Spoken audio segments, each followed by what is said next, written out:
Le salut pour tous est l'appel à vivre le royaume 1 Timothée 2, 4. Si Dieu veut que tous les hommes soient sauvés et parviennent à la connaissance de la vérité. Car il y a un seul Dieu, et aussi un seul médiateur entre Dieu et les hommes, Jésus-Christ homme, qui s'est donné lui-même en rançon pour tous. De nombreuses églises réformées adhèrent à ce que l'on appelle les 5 points du calvinisme, souvent résumés par l'acronyme Tully. Toutefois, il est important de rappeler que cette formulation ne vient pas directement de Jean Calvin lui-même, mais du synode de Dordrecht, 1618-1619, dans un contexte de controverse avec l'arminianisme. Elle représente donc une position théologique particulière, marquée par un souci de cohérence logique. Mais une question demeure. La vérité de Dieu peut-elle être entièrement enfermée dans les catégories de la raison humaine? Gardons toujours cette interrogation vivante. Les 5 points du Tully sont dépravation totale, élection inconditionnelle. Expiation limitée. Grâce irrésistible, persévérance des saints. Or, l'apôtre Paul affirme clairement, sous l'inspiration de l'Esprit, que Dieu ne veut pas un salut limité, mais désire que tous soient sauvés.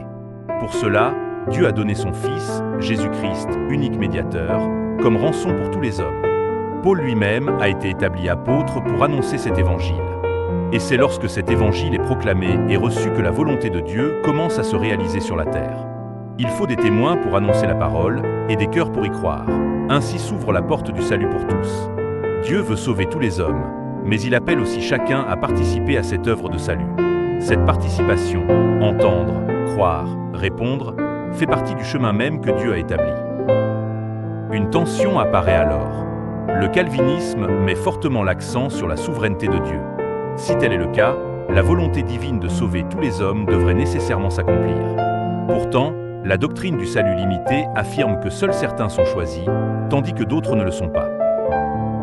Cette position s'explique en partie par une observation de la réalité. Beaucoup ne croient pas.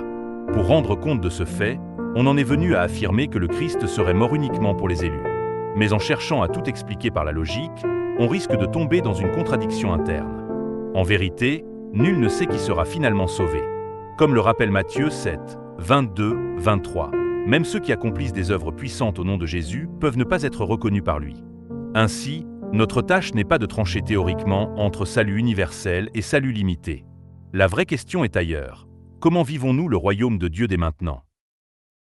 Il ne s'agit pas de fuir la réalité, mais de commencer par vivre intérieurement dans le royaume. Se souvenir du Seigneur, demeurer dans la présence de l'Esprit Saint, voilà le point de départ. Lorsque nous cherchons à vivre ainsi, l'Esprit vient à notre aide et, malgré notre imperfection, nous commençons déjà à goûter la vie du royaume ici-bas. Ce sont ceux qui vivent